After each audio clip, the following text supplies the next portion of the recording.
Assalamualaikum teman-teman. Hari ini aku akan sharing tutorial memasang wallpaper foam motif bata yang bisa kita gunakan untuk dekorasi dinding.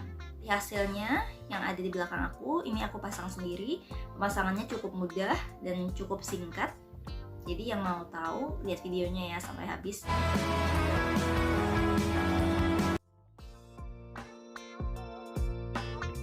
Nah, ini kondisi dinding kamarku sebelumnya. Jadi dindingnya lembab, catnya belang, kemudian ada beberapa noda di spot tertentu.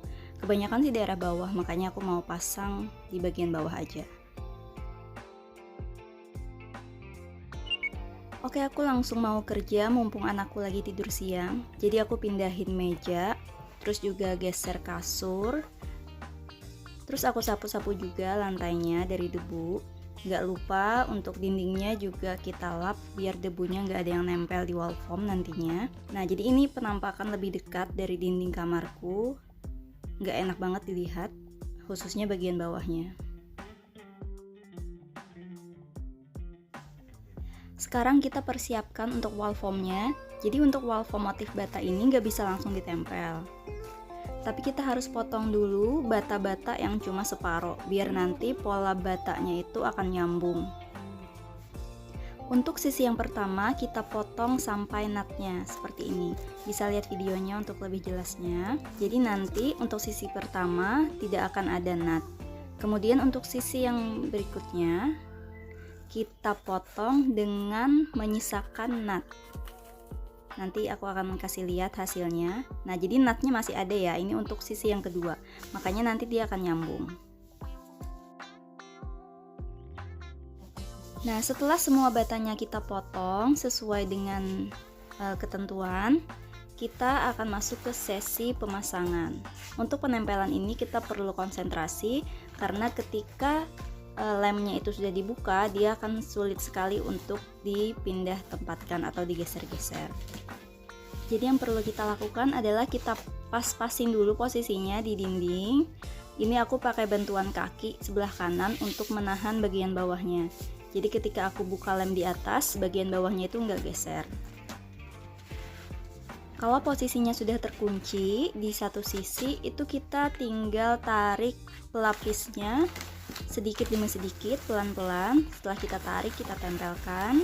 Kita tarik, kita tempelkan lagi. Gitu terus sampai selesai.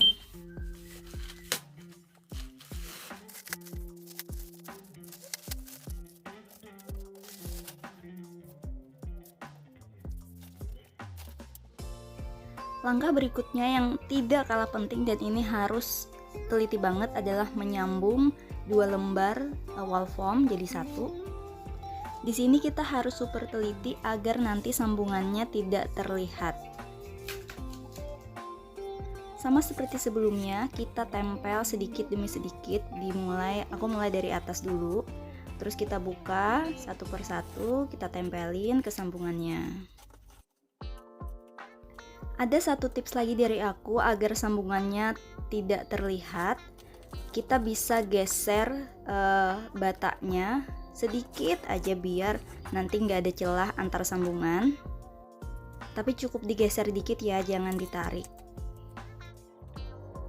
Nah, akhirnya semuanya sudah selesai aku tempel. Jadi hasilnya kalau dari jauh itu kayak nggak ada sambungan sama sekali. Nah, ini yang aku video adalah bagian sambungannya. Bahkan nggak terlihat ya kalau dari dekat.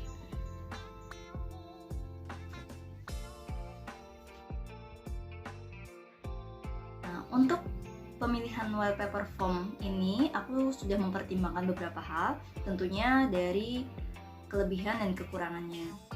Untuk kelebihan dari wallpaper foam itu pertama tentunya murah, dan yang kedua pemasangannya juga cukup mudah.